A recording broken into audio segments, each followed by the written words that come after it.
Good evening. Bonus, sir. It's decently late. It's the same time it always is. I don't know why I say what time it is. It's 6:30 here on the East Coast. And I'm back at it at the battle tree. Maybe for the last time, maybe for the, like, 5th out of 100 times. I don't know. But something that happened recently while I was talking about this with some other folks is I remembered that finally, now that we're in Generation 7, I can actually run a real Trick Room team instead of having to just cheese it out with Aaron like I was doing in Generation 6. Now that we get Drought on Torkoal and we can summon Sun on Battle Entry, we're actually able to just field a real team. So I'm going to do that. I tried to catch back up to where we were last time I got knocked out, give or take. I've actually played a whole lot of Battle Tower today because I kept getting pretty high and then getting knocked out and wanting to try again. So I think today I've played something like 75 consecutive matches, but not, unfortunately, in one go. But I've just done nothing but Battle Tower today. So we're going to get back into it with an actual, for real Trick Room team that you might see at, like, a tournament, for real.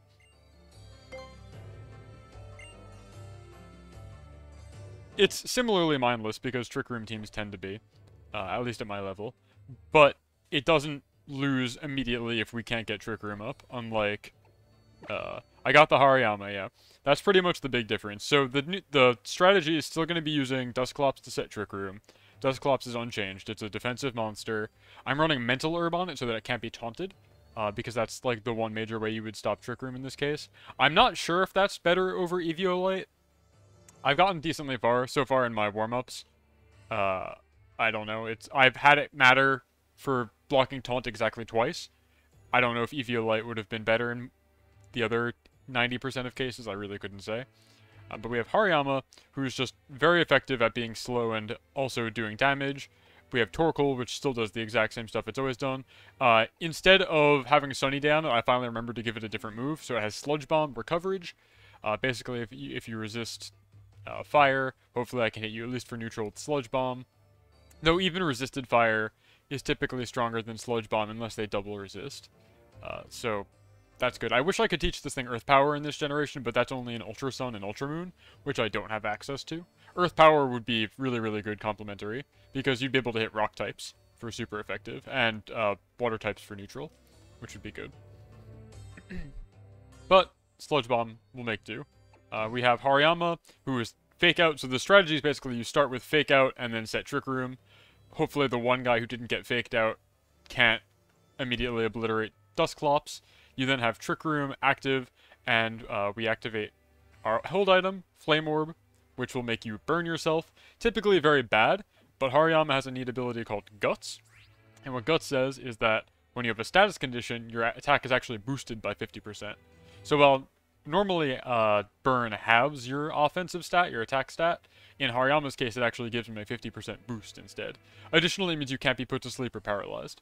So after the one turn passes, we burn ourselves, and so now we have 50% damage boost on all of our moves, knockoff for amazing coverage and to get rid of annoying things like Bright Powder, close combat for your same type attack bonus, Bread and Butter, and then Rock Slide because it's Rock Slide.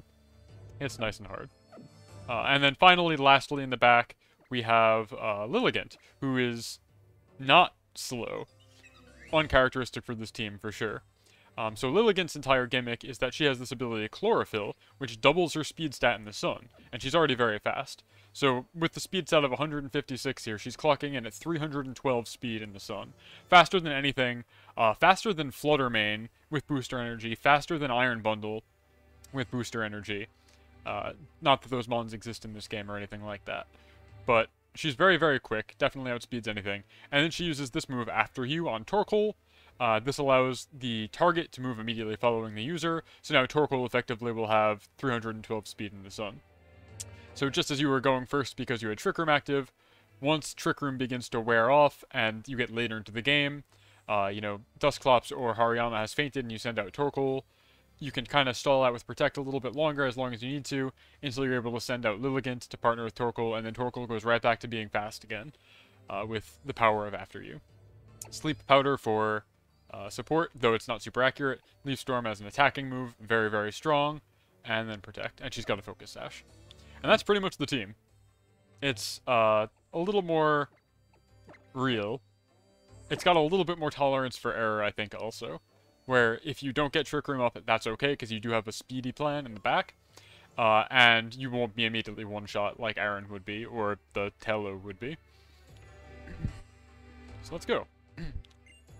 I think this is battle 26 is what we're starting on today. Young people these days are totally lacking in perspective. He's not wrong.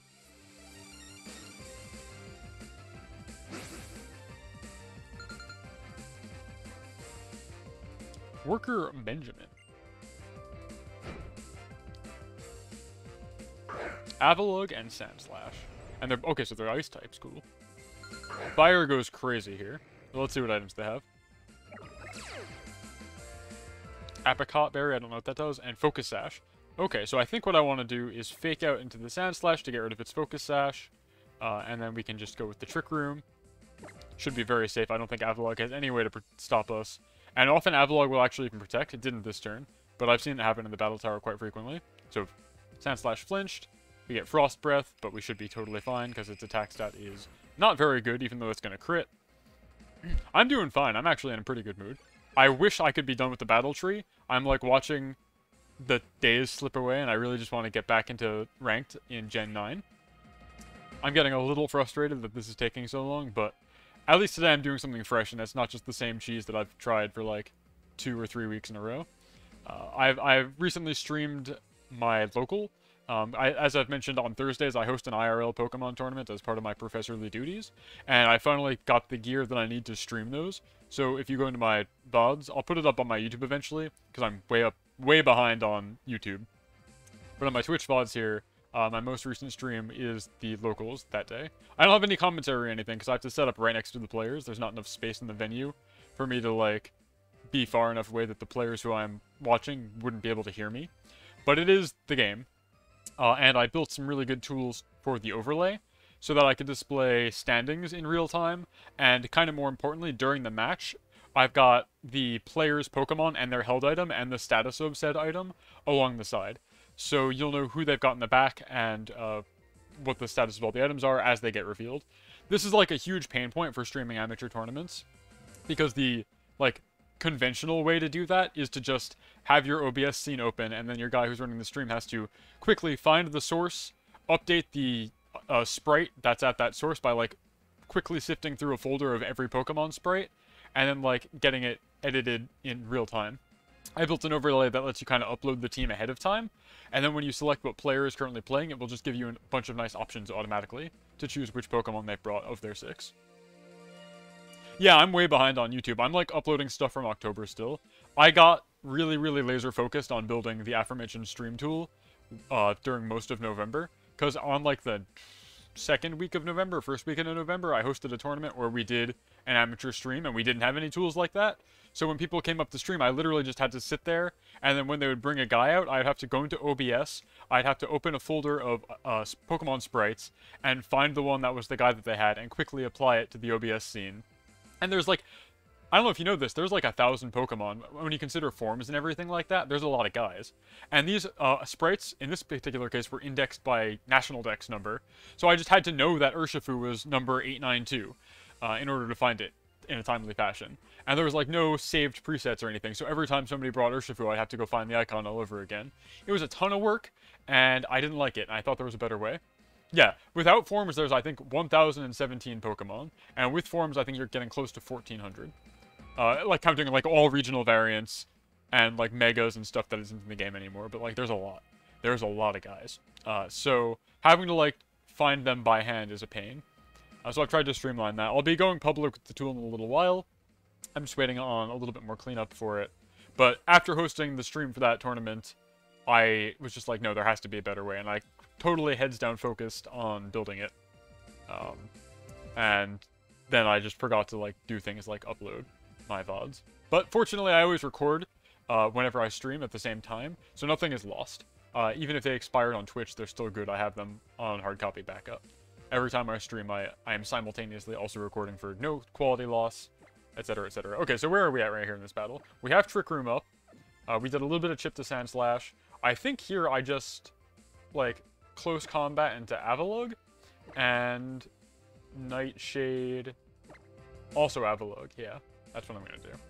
So we do our 50 damage of chip. We're successfully burned. I assume close combat one-shots Avalugg, but Avalugg has a ton of defense. Something like 200 base defense, I think, on Avalugg. So, even though this is super effective and guts boosted, I could actually see it surviving that. Yeah, like that, wow. And then it has a citrus berry, right? Oh no, it has an apricot berry. Counter, but I didn't touch it, so we're good there. So now I can change my focus, and I can do the same thing to Sand Slash, and I can Nightshade the remaining like 5 HP off of Avalugg. Very good. How many Digimon are there, by the way? I have no idea. Sorry, I keep adjusting my headset. Looks like I'm touching my face. Find your thesis. Are you, like, in grad school? I didn't know that. By thesis, you mean like a graduate level college thing, right? Or is that what you call your undergrad, like capstone? 1,000? Yeah, Pokemon's definitely catching up then. Sculpt your Garage Kit, and that's all that's left. Okay, defense of the thesis. You're in grad school? I had no idea. I can't believe I didn't know that. That's awesome. If you don't mind sharing, what subject?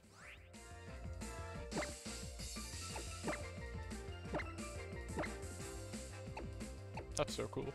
I never went to grad school. I just immediately hopped into the workforce. I figured if there was something worth going back to school for, my job can pay me to do it. But I don't know if that would be in my field. I also wouldn't want to go back to school unless it was something I have no idea about that I needed to be taught. Like veterinary science or something. My graduation would be the same level as an undergrad. Oh, okay. Oh, okay. That's interesting that you have to do a thesis defense. Typically in the States, you'd say you're defending your, like, dissertation if you're going to, like, a graduate program for your, like, doctorate or whatever. But I could see it being similar elsewhere. For my undergrad, I had to present a capstone project, which I guess could be construed as a defense of the project, or the thesis, in that case. That's cool. I'm very happy for you. I hope it goes well. I'm sure it will.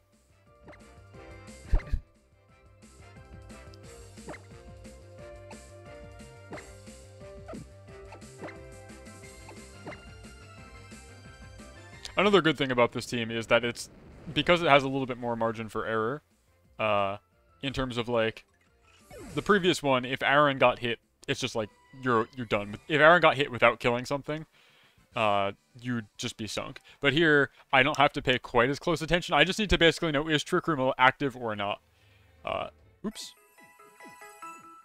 Did I jostle a cable? I heard a Windows cable noise. But it looks like I'm still capturing my 3DS. So that's good. 27, let's go.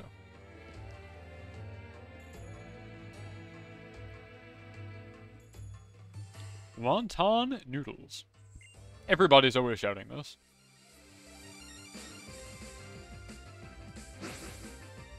My thesis was about garage kits and their influence on sculpting.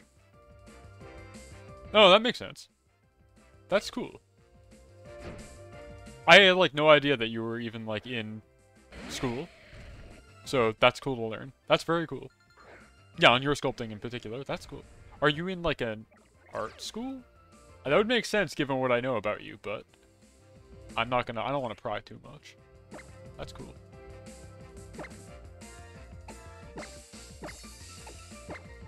Art school, good. Well, that makes sense, because you're a stellar artist. So yeah, then having a thesis that is like, here's how my style has been influenced, makes a ton of sense.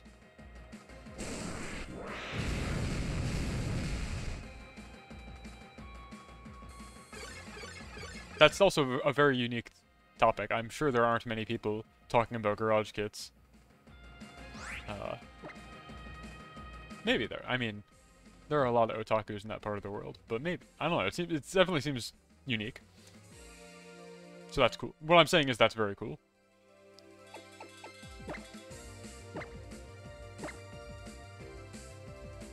Yeah, I mean, kind of same here. You have to import, and it's usually really expensive, and you have no idea what you're going to get. Like, in terms of quality. Plus, I mean, the States mercifully don't have to deal with customs, but other places, I imagine they get rifled through and they could easily be damaged because they're fragile as well. Yeah, exactly. He's in Japanese. Yeah, and you'd have to, like, know where to hunt. That bulldoze? Cool. Make me slower in Trick Room, don't mind if I do.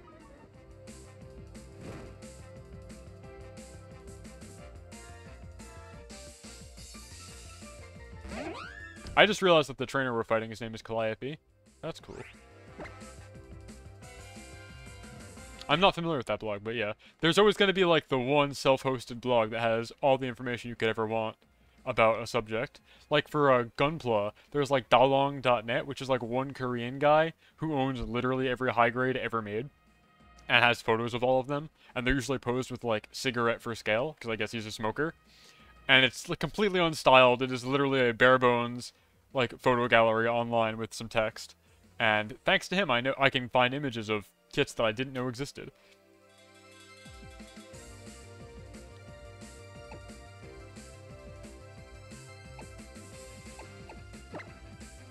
So Whimsicott kind of walls Hariyama. It resists all 3 of my attacking moves as a grass fairy type. I think I'm going to go for knockoff, just because it seems good and proper. Garage Kit birth story. Tons of info on specifically what the first Garage Kit was. That's awesome.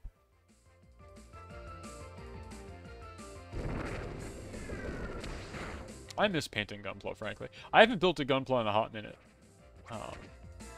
I can say with certainty that I will have a Lego building hand cam stream in the near future.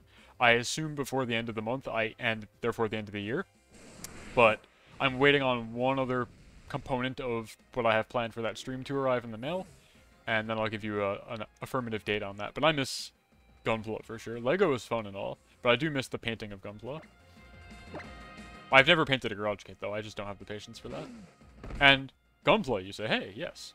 Yeah. But specifically, the next time I do a building hand cam stream, it's going to be Lego, because I've got some stuff I want to build in a kind of themed context. Also, hello, Isvi. Nice to see you. Wrote my thesis, made my own Garage Kit. Whoa! Made your own Garage Kit from scratch. That's awesome. That's very cool. I didn't know any of this. I have not been paying nearly good enough attention, it would seem. Don't paint... So, with Lego, because it's supposed to be taken apart and put together, like, in recombined, I have the exact opposite feelings about it as I do with painting Gunpla, where I'm like, Gunpla should be immaculately, bespokely handcrafted and customized. With Lego, I'm like, even putting stickers on is kind of heresy, because, like, this could be used in another way. Unless the sticker seems really general purpose or can be reused in a creative way, I typically don't even like decals on my Lego bricks. I feel like it sullies them. Also, hello, Millennium. MC, nice to see you. So many people tonight. So many friendly faces. Nailed by eruption.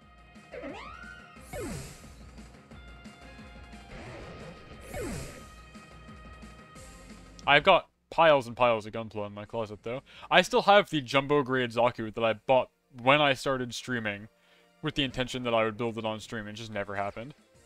I don't know when I will, but it's still there.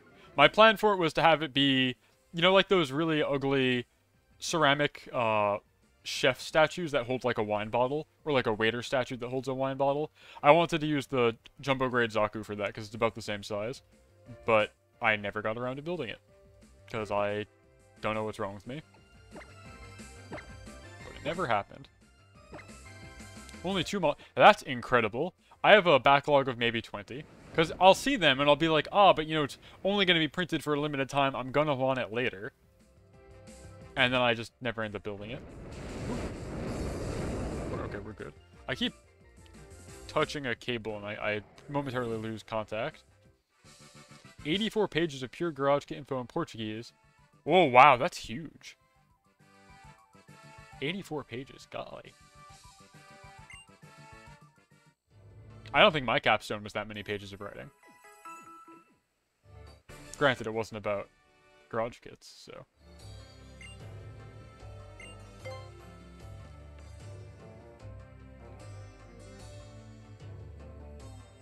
I started so I could welcome guests, but I got totally hooked.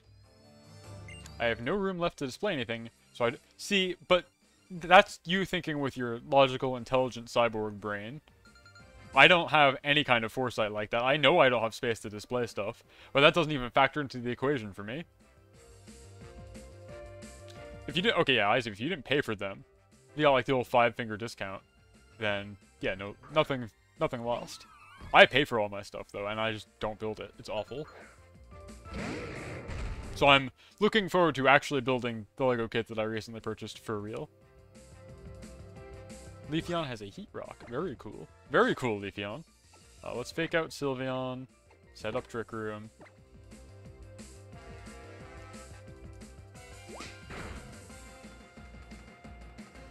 I won or was gifted them? I did get them above board. Yes, I have to beat 50 trainers without losing. Here today. I'm at... This guy is 28, I think. Previously, I had been using a very, very gimmicky team that I'm sure you've seen. Because I was using it in Gen 6 as well, where I had like a level 1 Aaron, who has a maximum of 12 HP, and the ability Sturdy, which says you can't be knocked out from full HP. And then a item that gives you lifesteal on your attack, and the attack would bring your opponent down to your current HP. All very, very finely tuned and engineered, such that you'd basically always be giving your opponent 12 HP. In the process, you'd be doing like 150 damage to them, so you'd full heal back to full, so Sturdy would proc, so you couldn't die, etc., etc. But if you ever if you ever encountered a ghost and you couldn't use that attack, you were hosed. Or if, for whatever reason, something else got in the way, any kind of wrench got in the gears, you would just immediately sputter out and lose. If Trick Room didn't go up, you'd lose. So it was very, very reliable in that it could destroy even the strongest of, like, legendaries in the same way it destroys everybody else, because it was just tons of fixed damage numbers. If anything didn't go according to plan, the wheels immediately came off the wagon. This team has a little bit more leeway, in that you just are doing damage kind of the legit way, and you're playing the game more as it's intended to be played. Hariyama, by comparison, has 243 HP, which is a little bit more than 12. He can take a couple more hits. And he also does provide better coverage for getting Trick Room up via Fake Out. We don't have to just kind of hope that none of the two guys target us. We can make sure only one of them can. What was I going to do here? So I guess I want to knock off... It's not going to be very effective into Sylveon, but again, fairy types kind of wall me out here. I'm definitely more afraid of Sylveon than I am of Leafeon, so we're going to double into it. We still have the fixed damage on Dusclops because it's very reliable, and it's your best way of doing damage with your attack stat as Dusclops. But, other than that, we have some actual real hitters. Moonblast. This will almost certainly kill Hariyama. Yeah. A lot of HP, not a lot of defense, but that's okay. We easily eat a Leaf Blade, even if it crit us. Have plenty of room to spare. We can now send out the Tortoise. And we can blow people up. We get to click the funny button.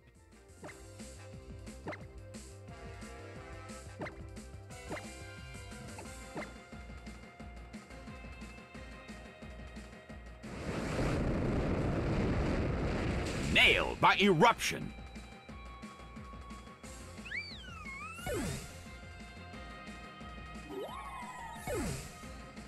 Does this guy have 2 more EVs in the back, I wonder? Yes. Perfect.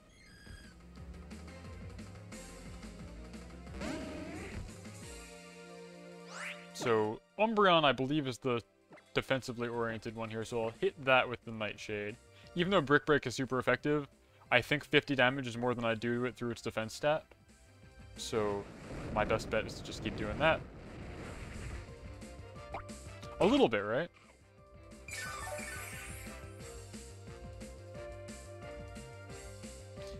The other thing is, I am less hosed when they have recovery.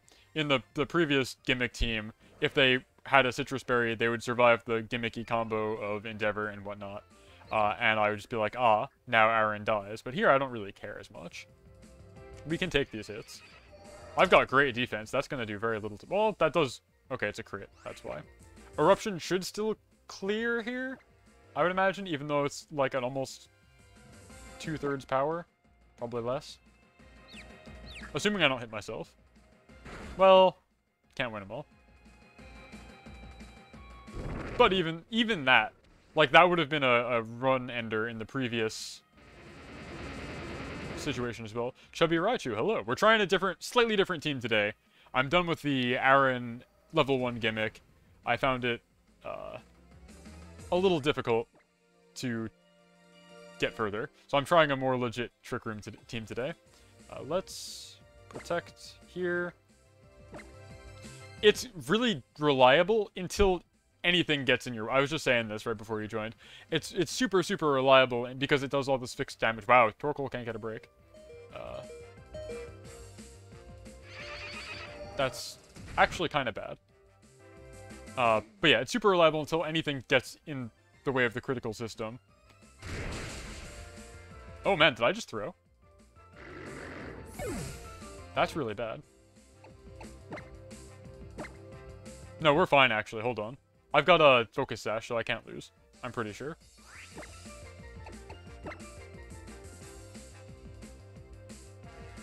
Well, I say that.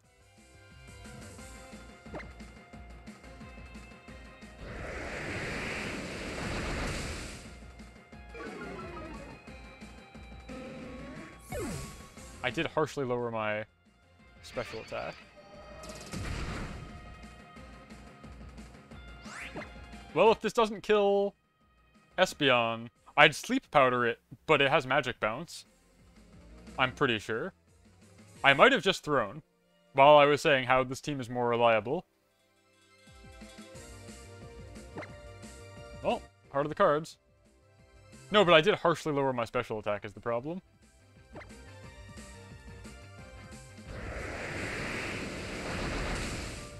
Oh, thank goodness.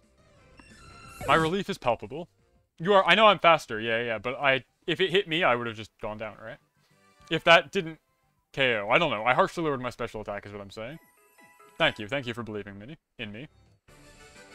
And that's what I'm saying with this team. It's a little bit more, not reliable, but it's durable. When things go wrong, like I hit myself in my confusion twice in a row, it's okay. I've trained many in Espeon. Had no chance? Okay. I don't know. I just assume... Like, I have no... What is my, No, okay. I'd be good, you're right. Because my training on the Lilligant is all special attack and speed, plus speed minus physical attack nature. So, yeah, I guess I'd be okay. Ooh, ugh. I don't like looking at Incineroar. That doesn't make me happy. Leftovers. Fiery MZ. Now, this is tricky, because I feel like I need to fake out into Lilligant, because it could Sleep Powder me, potentially. But on the other hand, I'm worried from a Dark move for Incineroar. But if it kills Dusclops, that's fine, because then I can just pivot into, like, the Lilycole. I don't need Trick Room, necessarily, to win. I think.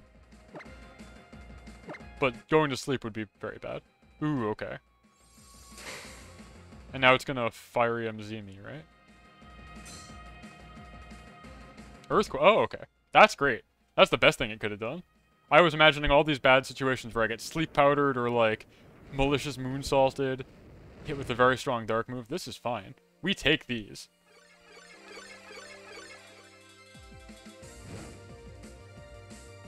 Because now Incineroar is going straight to the Shadow Realm. Close combat into you. And for good measure, we will also Nightshade. Yeah, that seems correct. I can't wait for Incineroar to come back in the DLC. This guy's gonna run train over VGC, once again.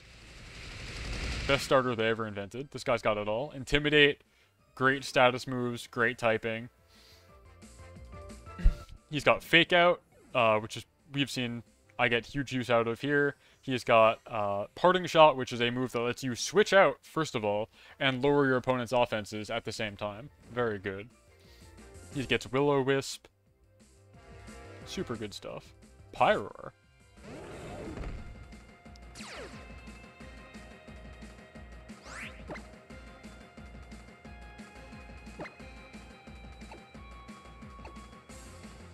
Yeah, he's appearing in he's gonna run train over my VLC installation.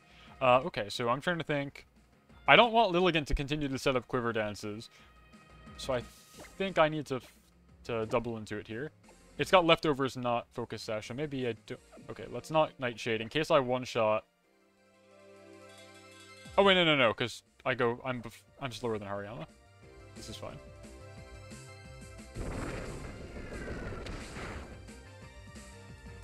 We close combat. I assume Hariyama is... That's no good. That's actually fine. Who's getting blasted? Hariyama does not eat those.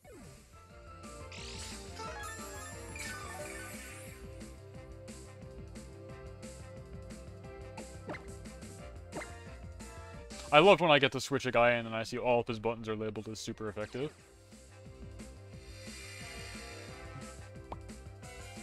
Okay. Click the funny button. And then click the other button. So Lilligant definitely dies here unless it protects, but that's fine. I'll Brick Break into Pyro because I can't use Nightshade on it as it is a normal type. It resists Eruption and still takes 2/3 life. Difficult stuff. Challenging stuff to think about. Who's getting blasted? Me. Ooh, oh. Beans. I would have liked to have one more turn of being Dusclops. I was all ready to talk about how he's just built different. Surviving a Fire Blast in the sun like that, but... 10% burn, you know. 10% of the time, every time. And this should be my last turn of Trick Room, is that right? Yeah. Okay, perfect. So this is what I was talking about earlier, how I now have a fast mode in the back. I get to click Eruption one more time. I will Protect with Lilligant.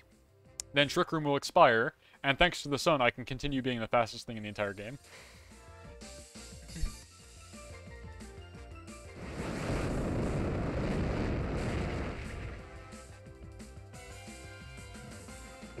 I'm hoping Pyro tries to target into Lilligant. Ooh! That's spicy. Game losing, but spicy. Okay, so Trick Room is over. We have no more turns of Trick Room here. We have 3 more turns of Sun. So Chlorophyll is active. I get to click Eruption again, even though Embor resists it. I now click After You and target my own Torkoal with it. And so Lilligant gets to apply her 312 speed to Torkoal. And I continue to be incredibly fast.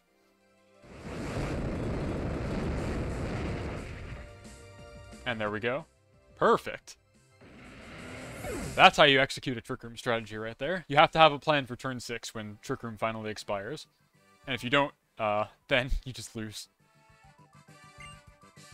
Alright, next one is Battle 30, which means it could be any of the, like, big leaders, including Cynthia. It could be Cynthia. Please pray for Cynthia. Keep going. Oh. It's Grimsley. I forget, I think he's from Gen 5, Elite 4, this guy. But he's pretty easy. He's got all dark types, and I've got a Hariyama who's a fighting type.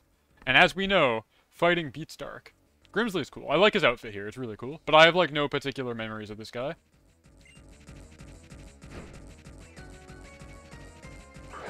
Bisharp and Houndoom. Bisharp would be absolutely terrifying for me if I didn't have the exact comp I have right now.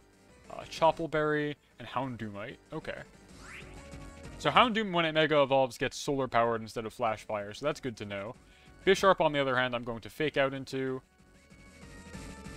Wait, hold on. No, I'm not gonna... Wait. Bisharp has Inner Focus as its ability, right? Because Pressure, it didn't have Pressure, right? What's... Yeah, okay, hold on. Hold on, I'm not gonna... Faking Out into... Bisharp is a fool's gambit here. Hariyama is gonna Fake Out into Houndstone. Houndoom instead. And we're just gonna hope and pray that Dusclops can tank whatever Bisharp's got. Yeah, it has Inner Focus, so faking it out. Inner Focus is an ability that means you can't flinch, so Fake Out would have been wasted here. I know sometimes in the Battle Tower they have pressure, but then I realized it didn't say that it was exerting pressure. So instead we're just going to nullify this guy's Mega Evolution. Mega Evolving is actually really beneficial to me. I live this. Oh, you're just built different, buddy. Same type attack bonus. Super effective, and you just live. You live. If you had Evo Light, you would have lived even if that was a crit. And now we can get to work. Now we can do what we need to do. So let's see. I'm gonna close combat into Bisharp. I think.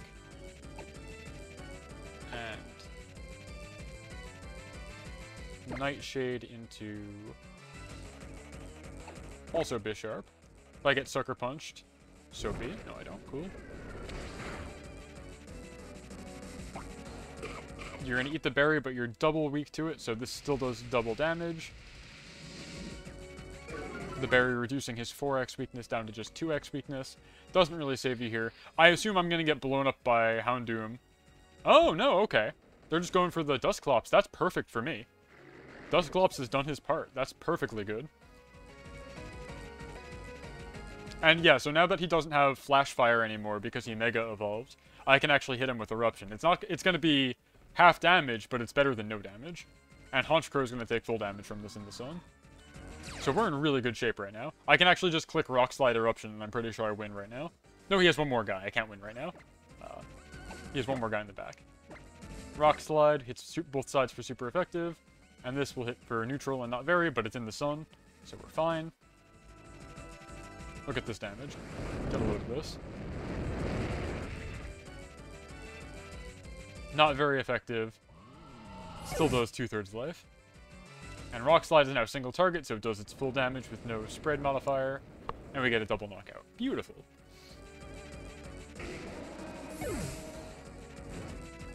Beautiful, beautiful, beautiful. Sharpedo.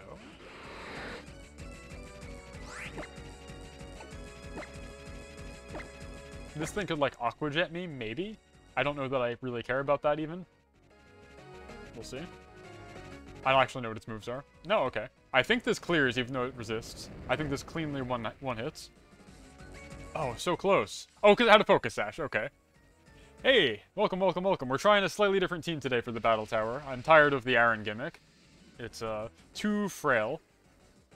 It gets the job done, but only if nothing interrupts it. And we just beat battle number 30 right here. When one loses, they lose everything. The next thing I'll look for will be victory, too. Hariyama, yeah, I love Hariyama. I know they've got Iron Hands in Gen 9. I don't care about that guy.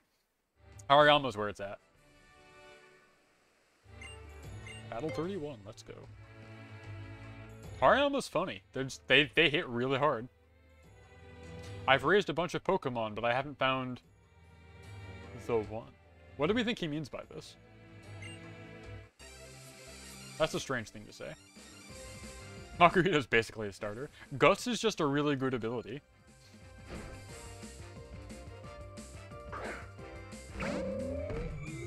Musharna. Who? The one. Kinda ominous. What do we got? Expert Belt and Lumberry, okay. I'm worried about Hypnosis. That would be bad, so I'm gonna fake out into Musharna, and I'm gonna Trick Room.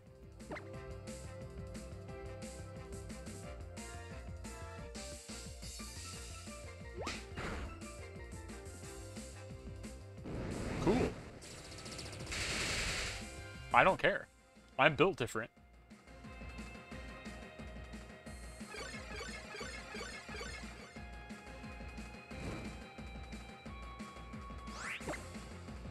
We're gonna knock off Musharna. We're gonna, I guess, also Nightshade Musharna. Doubling into guys still seems like a pretty good strategy, even without the Aaron gimmick. Just guarantee that somebody's taken off the field is typically better than leaving them both at, like, 1 HP. I'm almost positive Knockout would have one-shot, but better safe than sorry. Low sweep, do not care. That's gonna lower my speed, but I'm in Trick Room, so thank you. I'm now faster. That might only make a difference in that I might be slower than my own Dusclops now, which will make it go first. Cool. Milotic, very pretty Pokemon. I love the sound it makes. It will be the recipient of a close combat and another Nightshade. I'm basically going to continue to ignore Sock for as long as I can.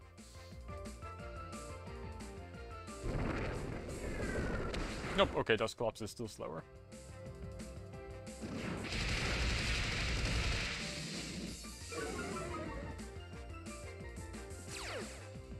Cute charm? But since it got knocked out, that immediately clears, right? You can't be infatuated with the Pokemon that's no longer on the field, right? I actually forget how that mechanic works because it literally never comes up. Ooh, payback knocks me out. All that means is I get to send out Torkoal, and now I have 2 damage dealers on the field. It's, like, very advantageous for me. This is exactly how this kind of team is meant to play. You're supposed to lose your Trick Room setter or your other guy. Torkoal comes out midway through the fight, and then eventually you're able to pivot into Lil against Torkoal as your endgame situation. Yeah, it's KO'd, right? So that immediately clears. Cool. I guess I will close combat into Lopunny, though I think Eruption just double kills, barring any focus sashes. I would be very surprised if either of them could stand up to this. It's doing a focus punch? In this economy? What are you talking about? Okay, yeah, it has Sturdy? I forgot it has Sturdy. I've never thought about this Pokemon before. I forgot that Sock gets Sturdy.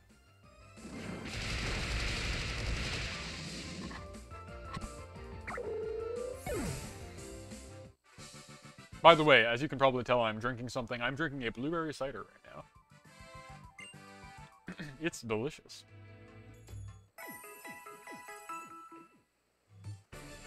My hand tracking betrays me. I'm inebriated while streaming. 32, let's go.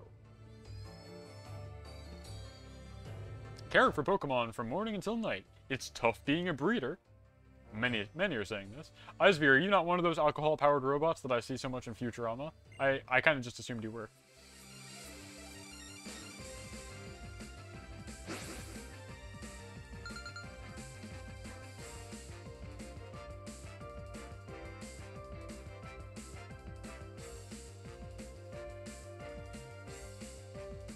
Pokemon breeder? Route? Alcohol or ibuprofen, but not both. You're right, those don't mix.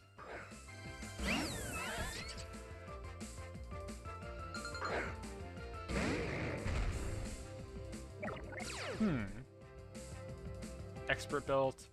Ganlinberry. I don't remember what a Ganlinberry does. I'm not a horticulturist. I think I'm more afraid of that, though. I'm more afraid of Sylveon. So I'm gonna Trick Room and fake out the Sylveon.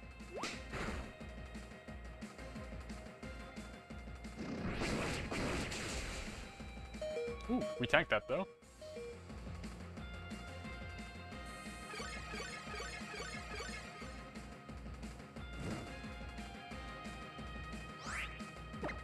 The funny thing about Hariyama is it has, like, 240 hit points, but it still just gets one-shot by anything that's, like, moderately high damage. So it's still kind of a glass cannon. I don't know. It's kind of goofy in that regard. Anyway, let's get rid of Glysaur.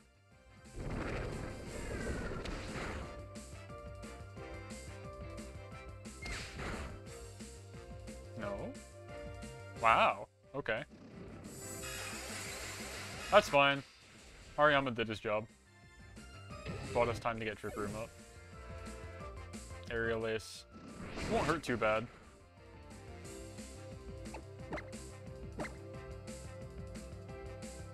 This is neutral into Glysaur, as ground does not resist fire, as I often forget. And I will probably need to do chip into Sylveon, because Sylveon has a ton of special defense. I could Sludge Bomb it, but I think Eruption in the sun is still stronger. So let's tap that. And hopefully this clears both. Glysaur should definitely... Oh, wow. Oh, well, it was a crit. Okay. Yeah. Crits are 1.5 times damage. And it gets its stat boosting berry. Raises its defense. Cool. But we do pure damage to it. And there it goes.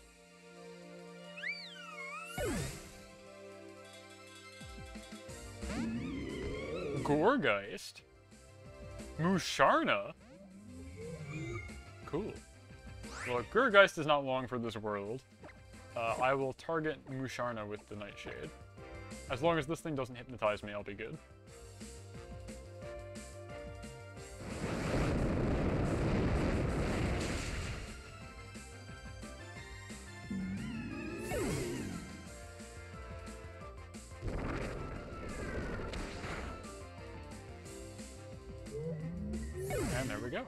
another easy win.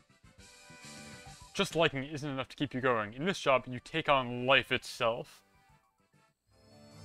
Me playing the children's video game on twitch.tv. 5 battle points. 33, let's go. I may not look it, but I'm an outdoors type, and surfing is my pastime.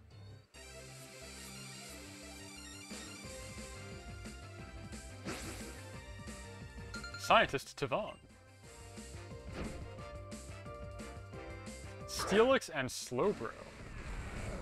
I'm not even sure I want to set up Trick Room here, actually.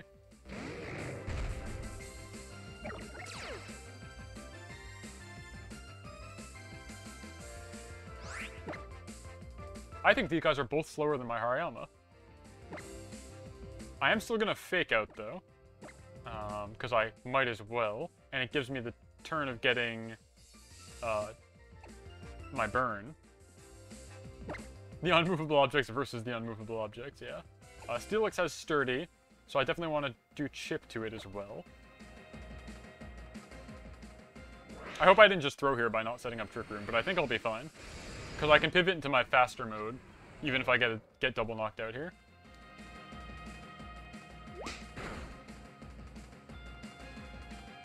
Oh, okay. So Mega Steelix has like 230 base defense. It's something completely obscene. So this pure damage I'm about to do to it is huge. That's like a tremendous, tremendous amount of damage. So Dusclops still appears to be the slowest thing on the field, which doesn't surprise me. But I think my Hariyama is faster than their two guys. I guess we're gonna find out.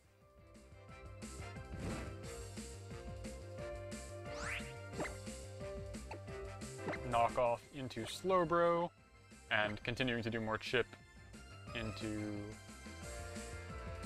Actually, let's double into Slowbro here. Yeah, okay, Hariyama's faster than everybody else, that's cool. Psychic into the Ghost type instead of the Fighting type. It Earthquakes now to hurt its ally. How much does this do? Does this really hurt? Oh, that does really hurt, actually. But we get rid of Slowbro.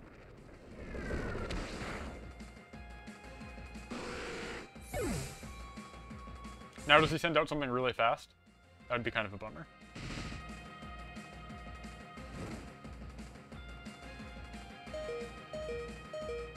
Oranguru. Okay, cool.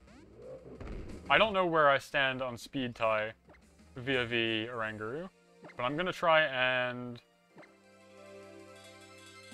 close combat into Steelix and Nightshade into Steelix, I think. I think I get double knocked out here. Yeah, I do. Okay. That's okay. This is, like, actually not a problem. Does Oranguru have telepathy? Does it not take damage from its partner? No, it... Okay, it just takes a huge amount of damage from its partner Pokemon. Okay. We're actually in great shape here. It might not look it, but we are, because we're about to pivot into our extremely fast mode. So not setting up Trick Room was the right idea. Because otherwise I'd be into Trick Room now, like, with 2 turns remaining, no way to set it back up, and Lilligant out here desperately afraid of being knocked out. We removed the Sandstorm with our Sun, and we now have incredible amounts of speed. Oranguru has been graciously tenderized by its partner here. We click Eruption. Steelix has a ton of defense, but I don't know if it has a ton of special defense. I guess we'll find out. After you...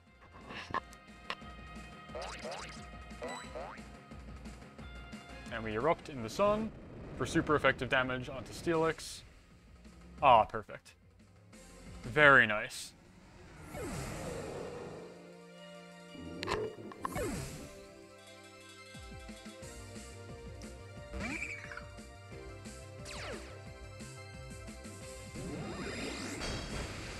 Yeah, no, it all works out. Exactly as foreseen. And so that's another great thing about this version of the team. The Aaron team has exactly one way to play. You have to play doing these exact moves in this order, or you just fall apart. Here, I actually had the agency to decide if I wanted to set Trick Room or not, and not setting it is instrumental in getting this far. So here, what I think I want to do is... So, Wishy-Washy here has very low HP, but has monstrous every other stat while it's in schooling form like this. But once its HP dips beneath half, it stops being in schooling form and becomes the little fish we just saw. So I think I actually want to protect here, because I don't think Eruption will kill it. So I'm going to protect. I have a Focus Sash on my Lilligant, which means I will survive at least one hit. I think I go for the Leaf Storm to soften it up. I think. And then I think Eruption should be able to take it from there. We're going to find out.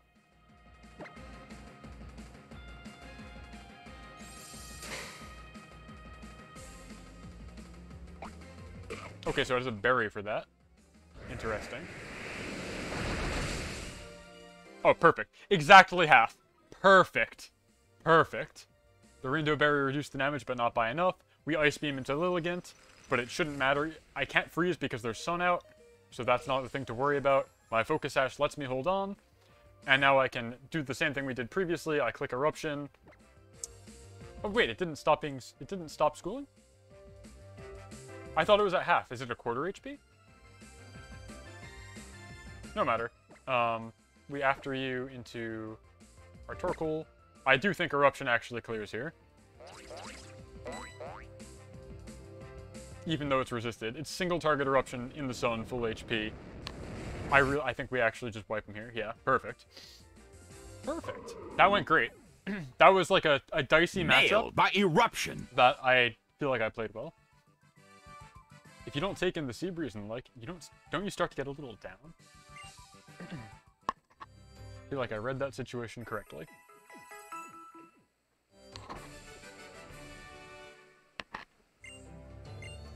$34. A police officer. Oh, this guy! He's the guy who knocked me out last time!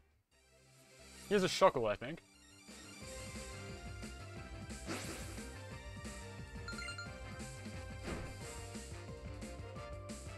Glysaur and Palisand. Okay.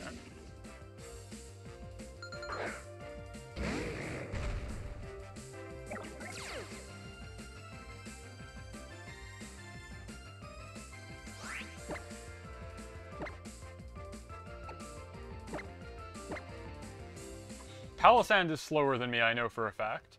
Glysaur is faster than me. So this is kind of inopportune, but I think this is what I want to do. Same thing kind of as previously, where I don't want to set up Trick Room, I don't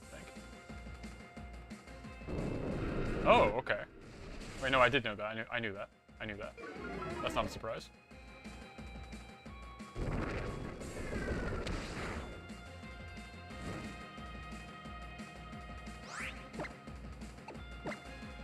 Knock off into Palisand.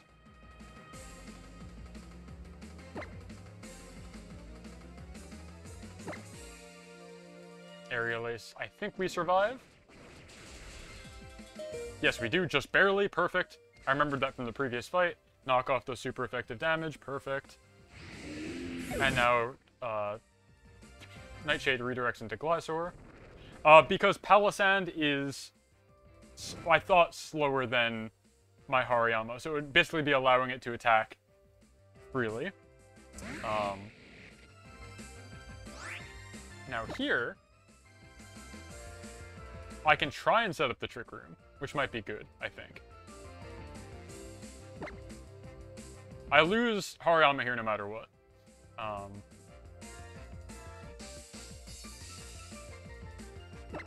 Yeah, let's try that.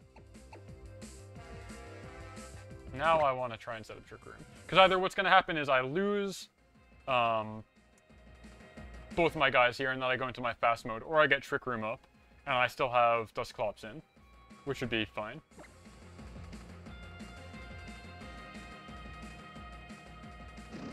I think I just lose both guys here. That's what's going to happen. Yeah, that's fine. That's perfect. Well, maybe not perfect, but it's alright.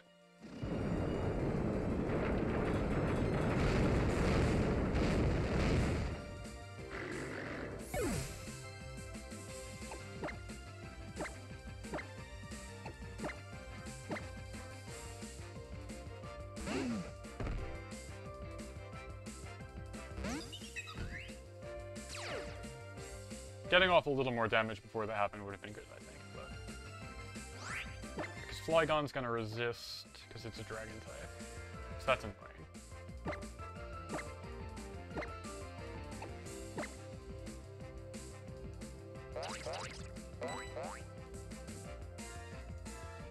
Let's see how much damage we can do. Nailed by eruption. Pretty good. This earthquake's still gonna hurt, though.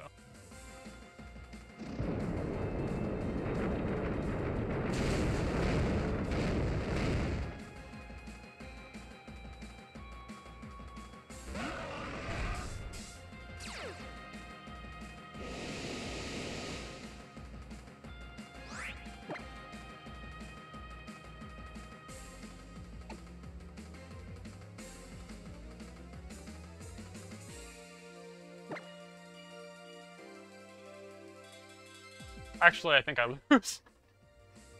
I think I actually lose here. Because I don't have Focus Sash ability. What possible out do I have?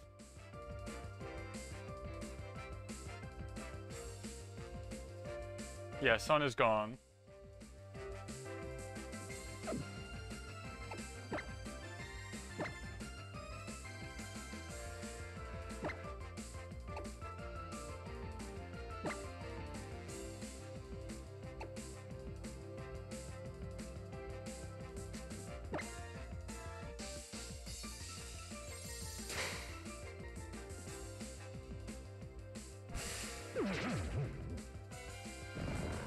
That's good.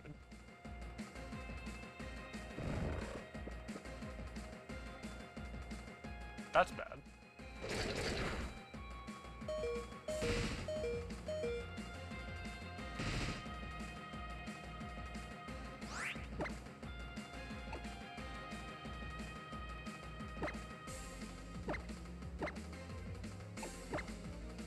That was a hell of a Hail Mary right here.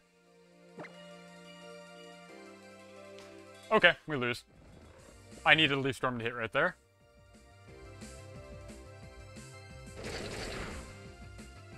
Back to the beginning.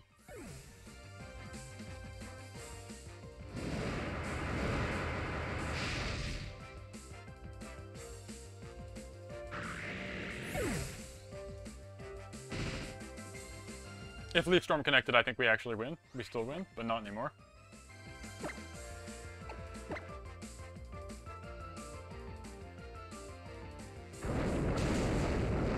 Well, that's unfortunate. The same cop has knocked me out 2 streams in a row now.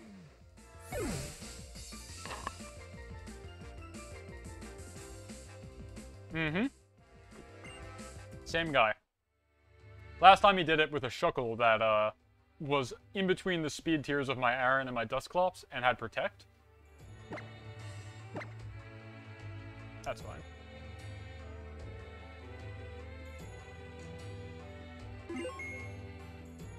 So true. Okay, well, I'm gonna try and climb back up to like 15 or so before ending stream. I'm not just gonna call it right there. This team is at least fun, and it's a little, not singles, a little more engaging to watch, so I don't mind. That's a shame. I think I could have set up Trick Room, maybe it would have been better than not. I was thinking, Palossand I know is incredibly slow, so if I set up Trick Room, it would become faster than my Hariyama, which I didn't want, because I knew I could one-shot it with knockoff. But then Gliscor, outside of Trick Room, is still faster than my Hariyama, so it's like you're damned if you do, damned if you don't.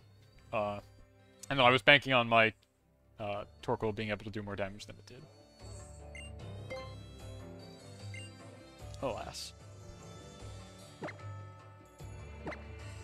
If that Leaf Storm hit, I think we genuinely had a shot. Because that might have actually one-shot the Hippodon. I think it would have.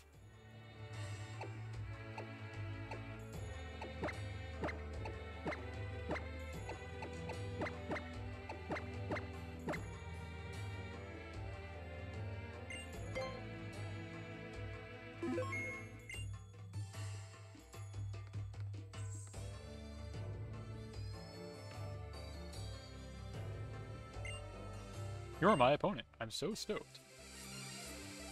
I've beaten up on these, like, teenagers so many times today. Climbing and falling the battle tree. over and over and over and over again.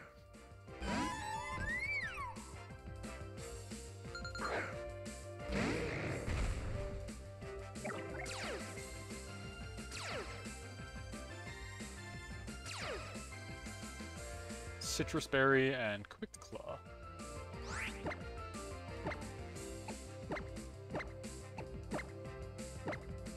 The early levels I can actually just no thought always set up Trick Room. They like never have contingencies. But it's once you get past like 30 they actually start having stuff to do.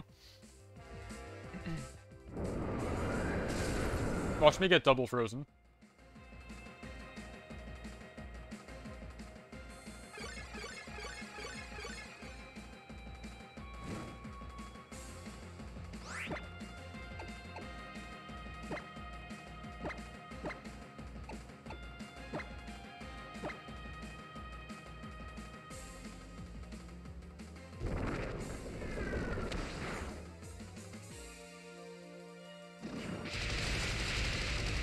Do not give him an opportunity to eat his berry.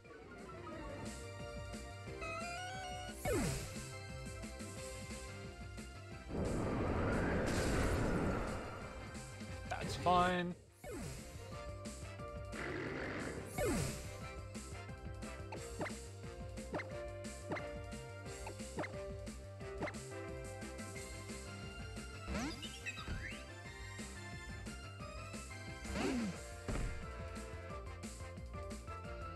Weavile is kind of scary, but not that scary.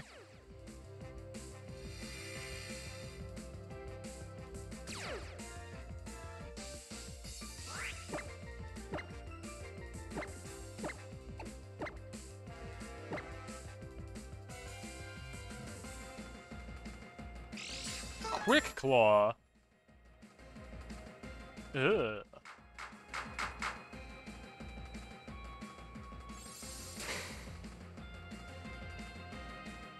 Ugh. I don't like that.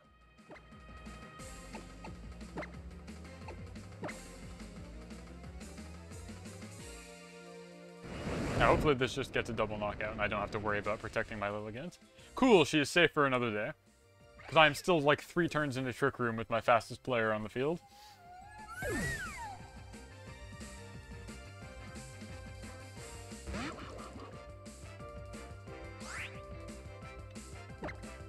Oh, this is the last turn of Trick Room. Perfect. So I can still Erupt, and then Protect, and then next turn I can use the After You strategy.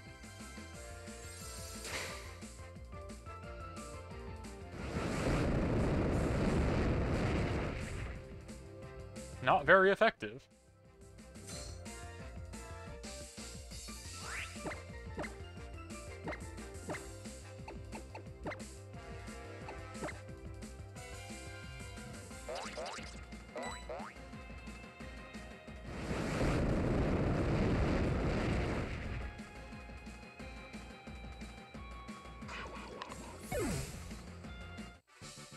Your Pokemon are samurai. They're super dangerous.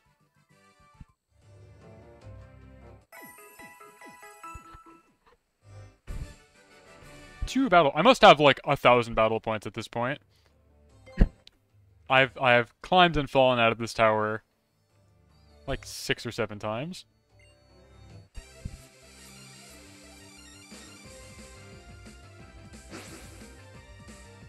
Punk Guy Scoop. What a good name. Toxicroak and Malamar. I think Malamar is coming back in the DLC for Scarlet Violet, which is exciting. I hope I have to turn my Switch upside down to evolve it. I don't know what these berries do. I don't know.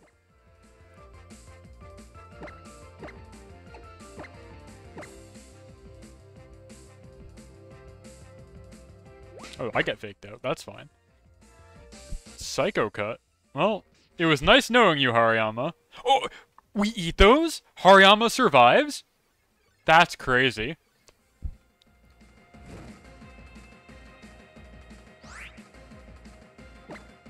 We eat those for breakfast, lunch, and dinner?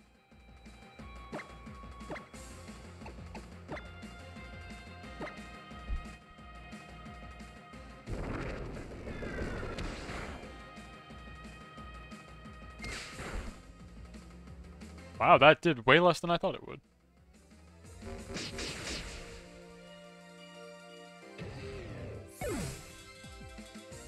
I get taunted. I don't care. At this point, I have an item to clear that, but at this point, I wouldn't care. That would have been much scarier turn 1.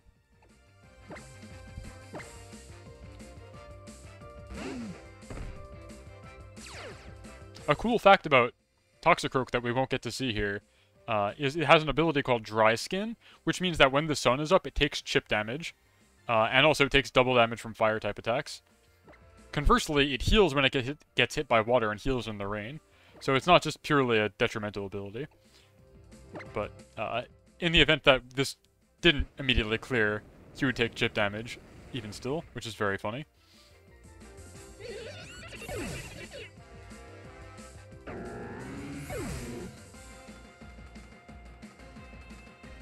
Spiritomb. And Houndoom. So Houndoom, I think, has Flash Fire, which makes it kind of scary. But not that scary.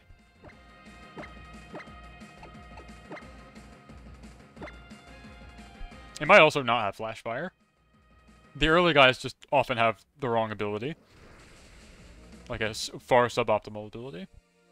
Okay, no, it does have Flash Fire. That's fine, I think.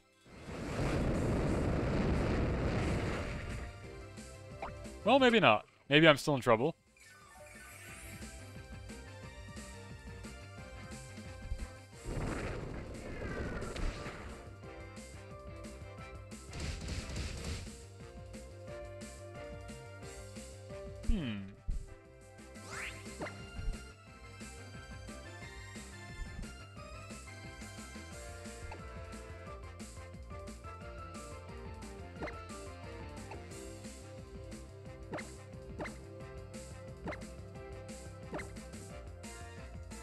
Questionable plays over here.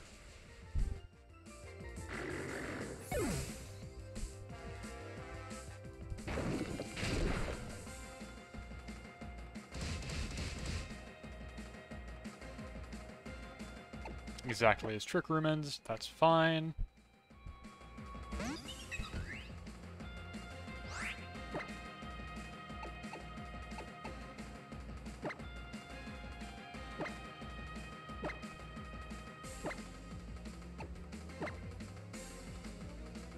Sucker Punch fails, as I am not attacking.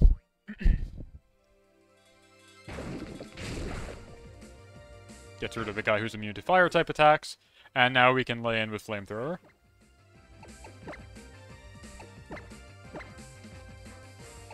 I think I can actually just double attack here, and we'll be fine.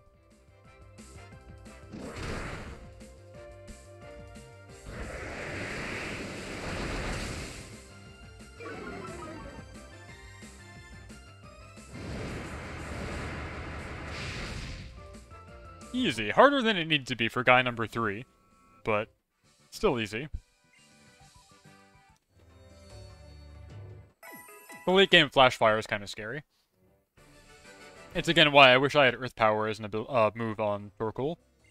A ground type attack would really help against those fire types. I still don't have my own Pokemon. I borrowed my big brother's Pokemon.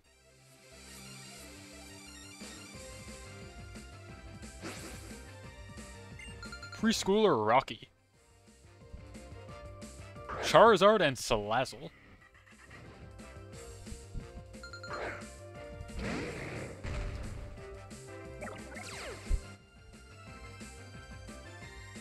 Poisonium Z. I don't want it to use. Illegal Pokemon Trainer.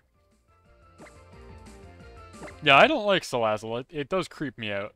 I feel strangely about it.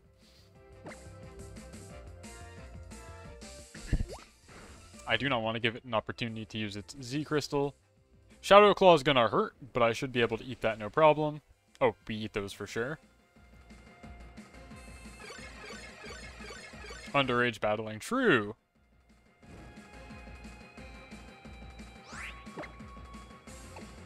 Rock Slide hits both for super effective, which is quite nice. I have to imagine this gets a clean double knockout, but I have to target something with Nightshade.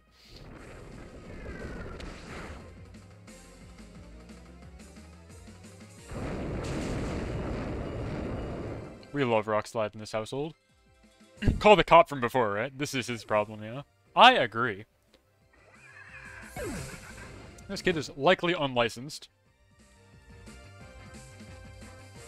Arcanine. I had a fun match while I was trying to get back all the way up and caught up today, where I fought an Arcanine who turn 1 roared my Dusclops, and I had to remember that Roar can hit Ghost types. And also Roar is a higher priority than Trick Room. So it really, really got me good. I was alarmed, to say the least. I could go for a double Rock Slide again. Let's do that, that'd be fun.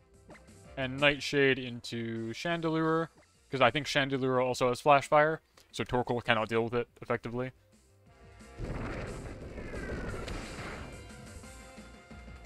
Arcanine avoiding Rock Slide is not ideal. Survives, wow. Ooh, this is gonna hurt.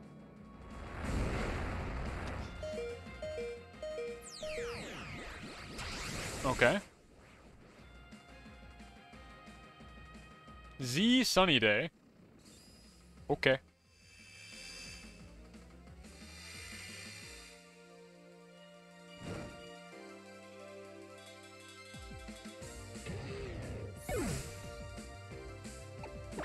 Now, fortunately, I believe we can still knock out Chandelure with this one more wave of whatever Dusclops attack is. The name is escaping me. Nightshade. Eruption will do modest damage to Arcanine, and we'll be on our way. It's fine. There's no problem here. Oh, Chandelure doesn't have Flash Fire, even better. All that worrying for nothing. It's not very effective, does over half.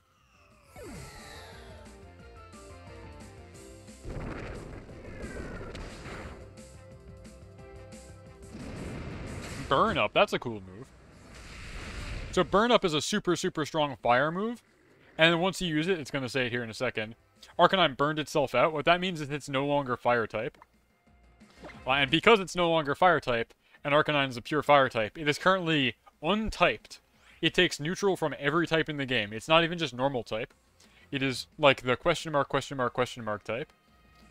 It has no typing. Are we still in Trick Room?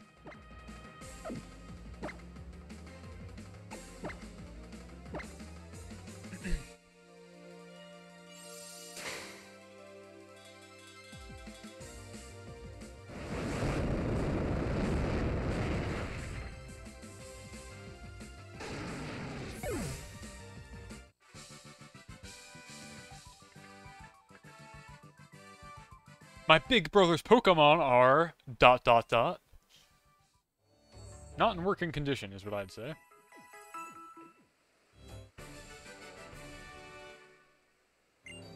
Battle number 4, let's go. There was a bunch of stuff going on, and I ran away to this place. Okay. Is that like a confession? See, she needs to be talking to the cop. Well, I mean, you don't want to do that, but... It sounds like she's trying to give witness testimony here. Musharna and Jellicent. Ew.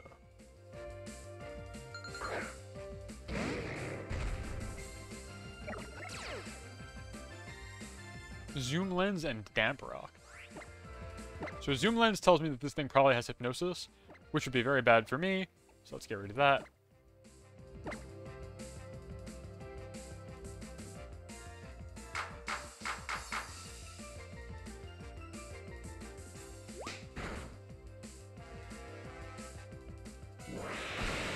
We eat those though, right?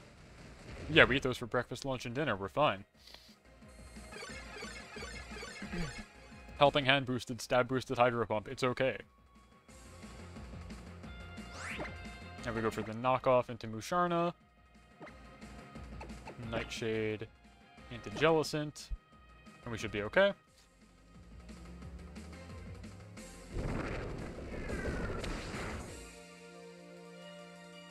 There's the Hypnosis that I was worried about, but it's okay, we've done our job at this point, and Hariyama cannot be put to sleep because it is burned, so its status condition is otherwise occupied.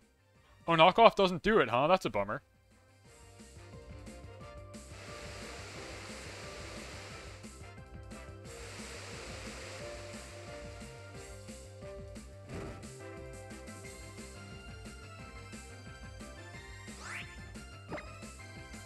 think I go for the rock slide here. So I can try and get the knockout on one and do chip to the other. I'm just going to be asleep for like 3 turns on Dusclops, so it doesn't really matter. Oh, Dream Eater, that's fun. Interesting.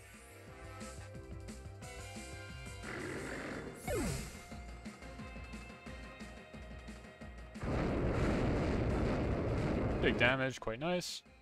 Hydro Pump's gonna hurt, but what can you do? Oh, it flinched! Beautiful!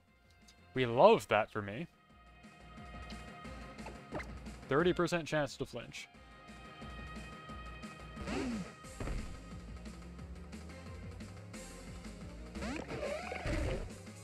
Fun fact about Licky is that it is the only normal type, or at least was at the time of its release, that can learn the move Explosion. Just something to think about as it stands here paired next to a Ghost type. Ooh, no, I do not want to target myself with Knockout, or Knockoff. There we go.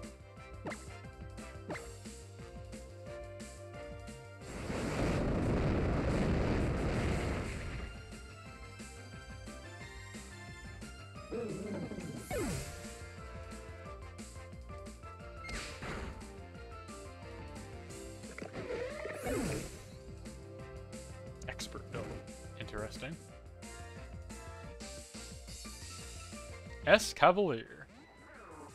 This steel bug type is probably going to be unhappy when I hit it with a fire move just now. I would imagine it doesn't take these particularly well.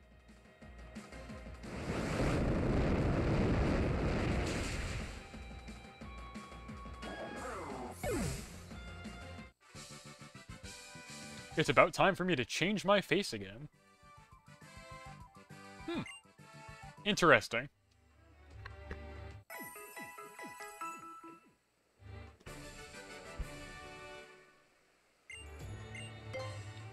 Battle 5. We're well on our way to catching up. What does she mean by that?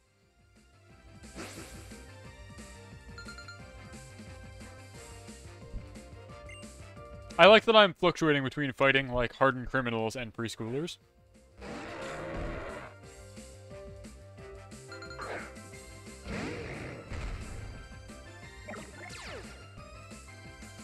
Choppleberry and Quick Claw.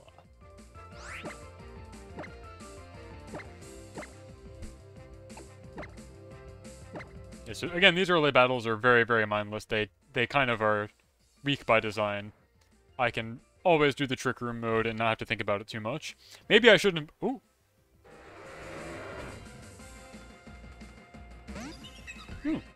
Interesting. I mean, that's fine, I think, because I can do pretty much whatever I want now. I think I want to close combat into Mawile with After You support. Because I think I should still be the fastest thing. Unless Quick Claw activates. Oh, okay. Hariyama was going to attack, I promise.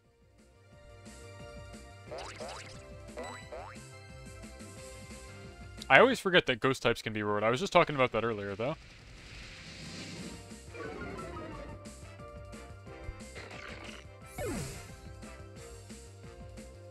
I do like avoiding Fire Blast. That's nice.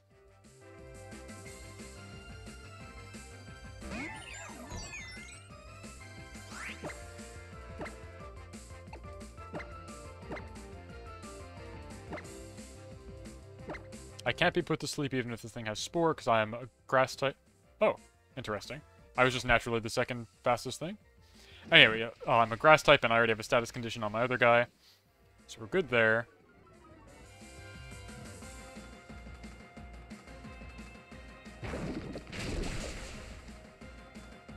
Ooh.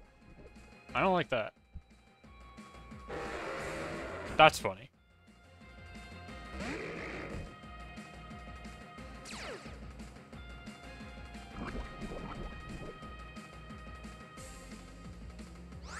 Yeah, Roar is a thing I hadn't thought about when I was thinking about the improvements to this team. It's kind of goofy. Hopefully we can just get rid of him right now, though. Explode.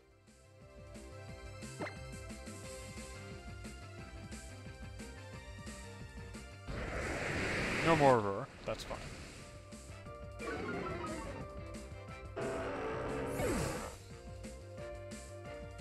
Yep, perfect. Now Torkoal or Hariyama can come back in. Gonna be Torkoal, I think, because I'm fighting a grass type.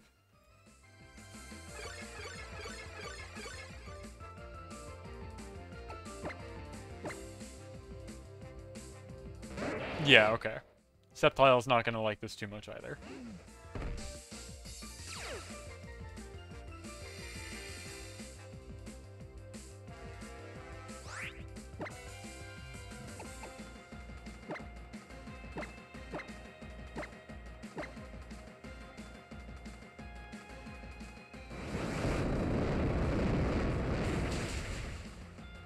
Wow. Oh, it had a sash. I can't believe the Shiinotic survived, though. That's crazy.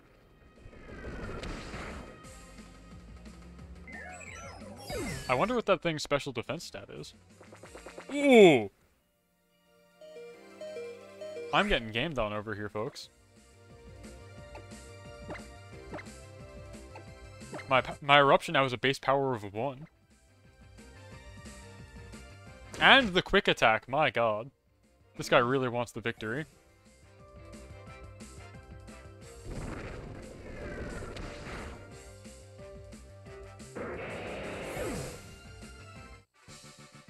Even though I did my best, Mama helped me.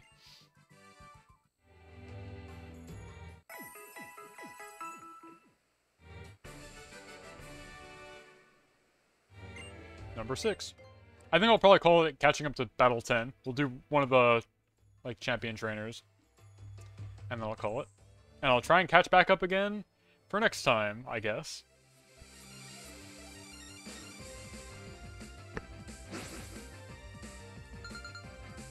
Nardea. Young athlete. All these children. Braviary and Blaziken.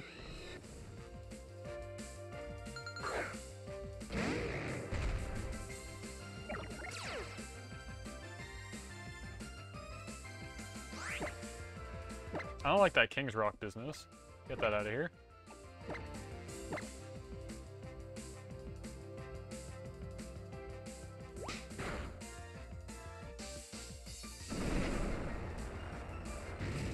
I thought it was going to burn my Hariyama, and I was going to be like, don't mind if I do.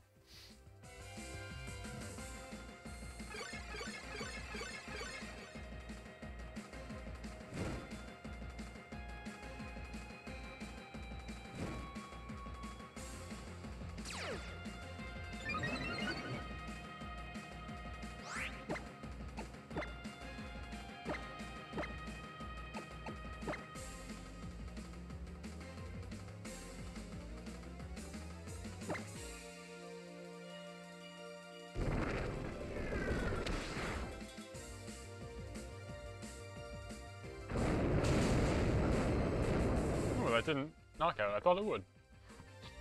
Now I get rock slid. Oh no.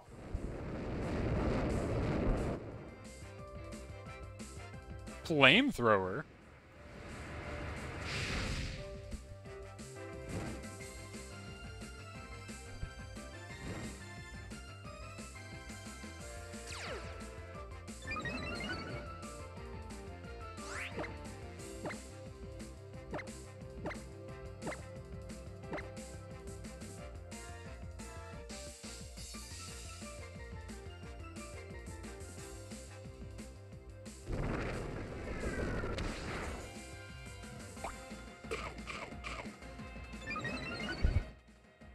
Raising its speed even further.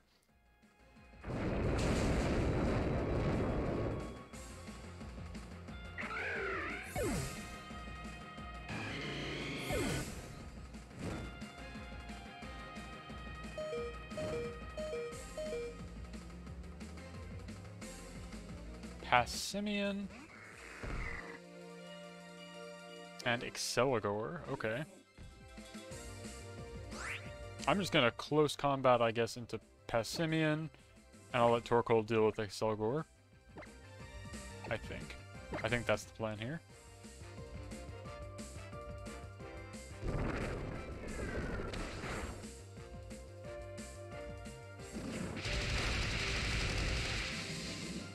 I wonder if there's a person whose favorite Pokemon is Exceligor. I'm not sure how you even pronounce it, because I don't think I've ever heard it said.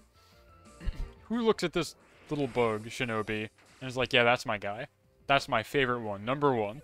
Because I always say, with every Pokemon, there's somebody who it's their favorite guy, but I really am having a hard time imagining the individual for whom Exceligor is the number one.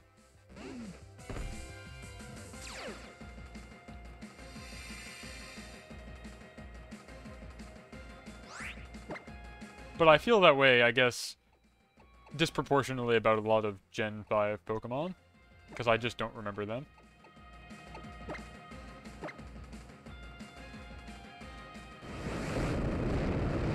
And he's gonna have a Focus Sash. Yep.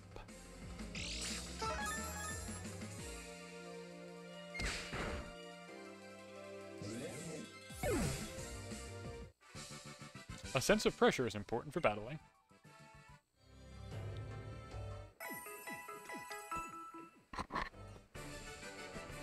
This cider is very good.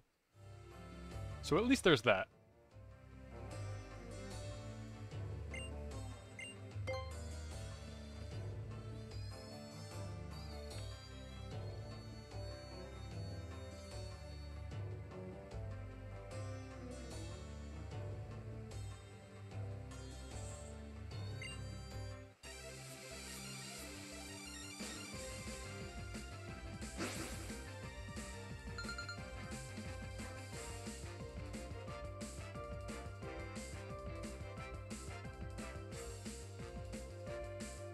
Hiker Arlo, let's go. Garchomp and Probopass. No, thank you.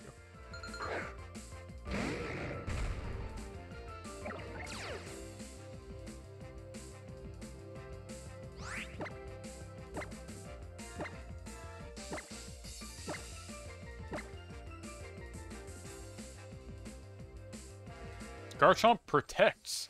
Interesting. Is Probopass perhaps going to use the explosion move? No, okay, Thunder Wave.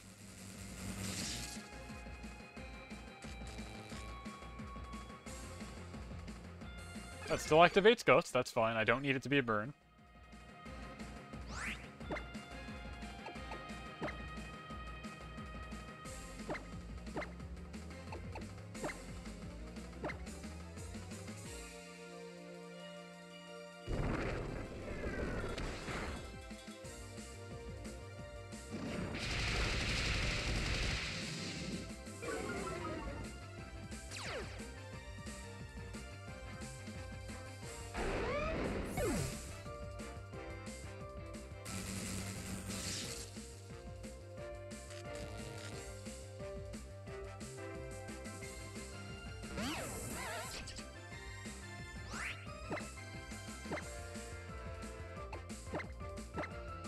I think this thing has Sturdy on Probopass, so I need to Nightshade it as well.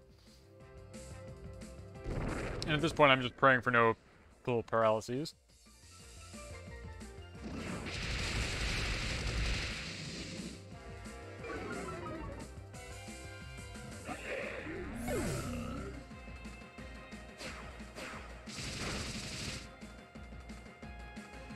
Rhyperior. Wow. That's a guy I haven't thought about in a minute. I do not like the Rhyperior design. They made him red when all previous Rhydons are not red. I don't know why they've done this.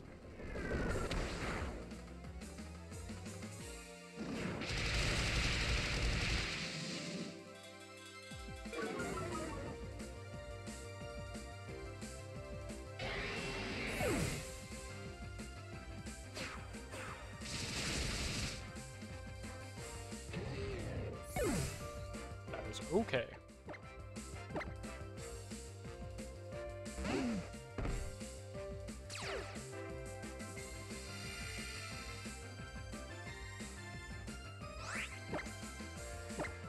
Single target eruption in Sun, plus Nightshade support. Never mind, forget about the Nightshade support. Single target eruption in Sun should be enough. I hope. Yes. Oh, and it was a crit. I'm sure the crit mattered. I'm sure we really needed that. Thanks for that, boss. Alright, next up is 8, I think.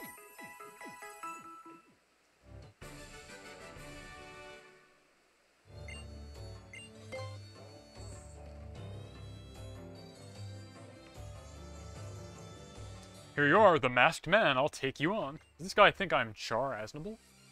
The masked man? I'm gonna play 3 times slower, I know that for sure.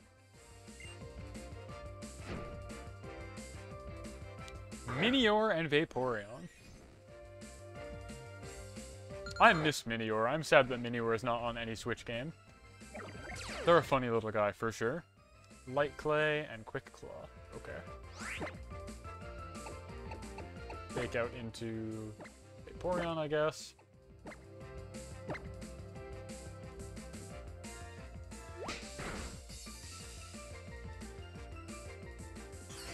Minior uses Reflect in an attempt to protect its team, but little does it know I'm packing the one move that deals with that in terms of Brick Break.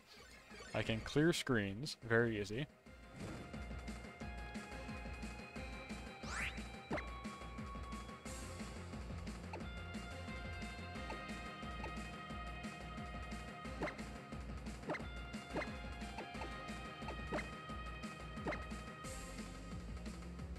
It even has a fun animation for when you specifically break a screen.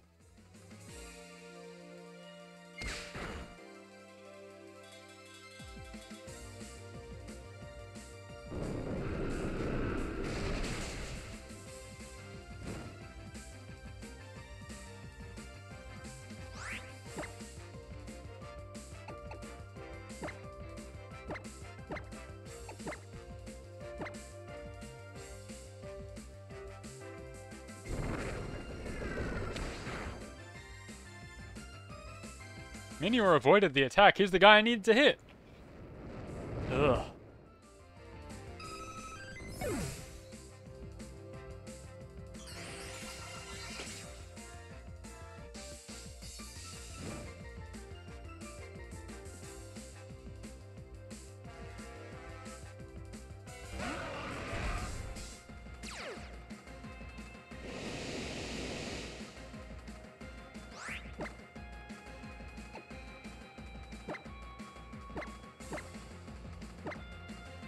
I miss the Gen 4 and 5 sprites for Hippowdon, because in the game it was released in, it had, like, sand pouring out of all of the pores in its back, and its legs were completely obscured by a pile of sand that it was always sitting in, and I thought that was very cool.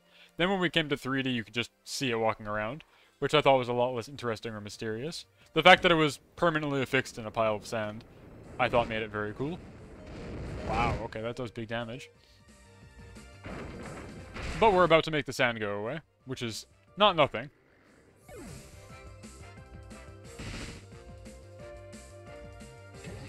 He just looks silly, he's just walking around.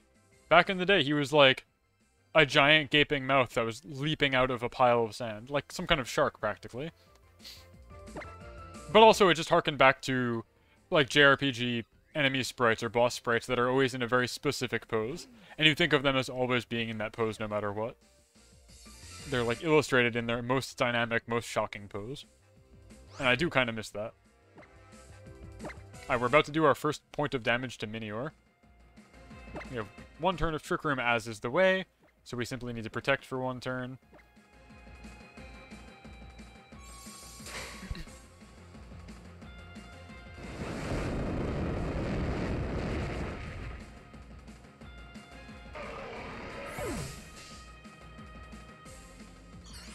I don't like that.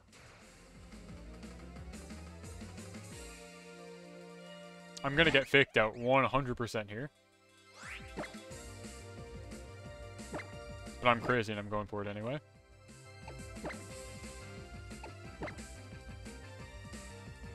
Wow, who could have seen that coming? I should have just protected on Torkoal, I don't know what I was thinking.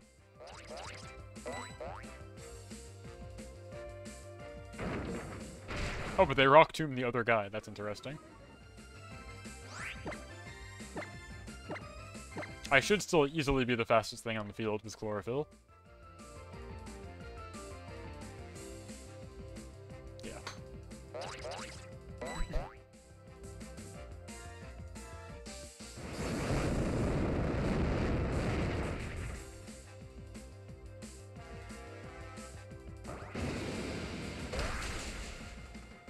Oh. Huh. That's bad.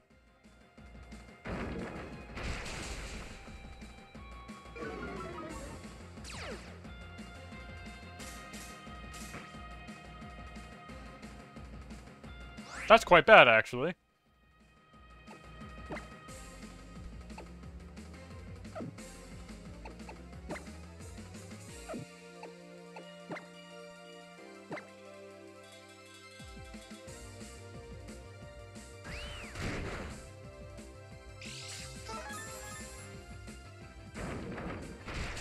I think I threw. Yeah, I did. Okay. Well, that's gonna do it for me, then. I'm not gonna climb back up again. I got very careless here.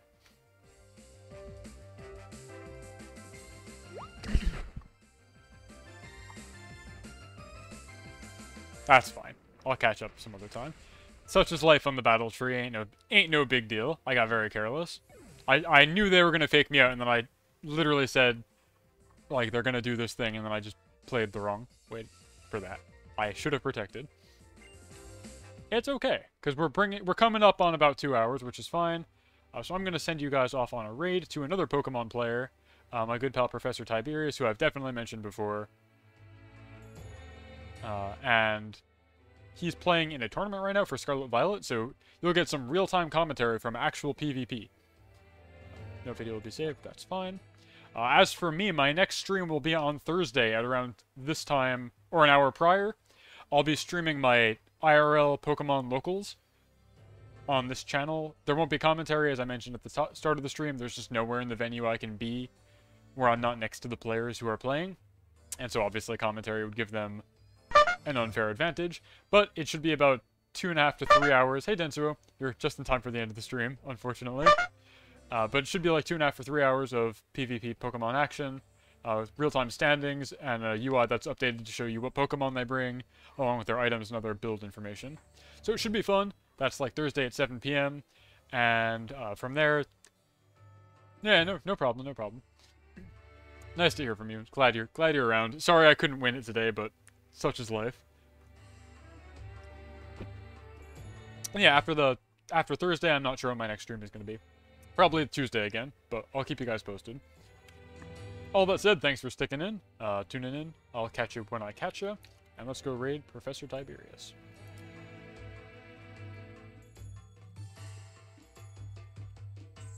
See ya!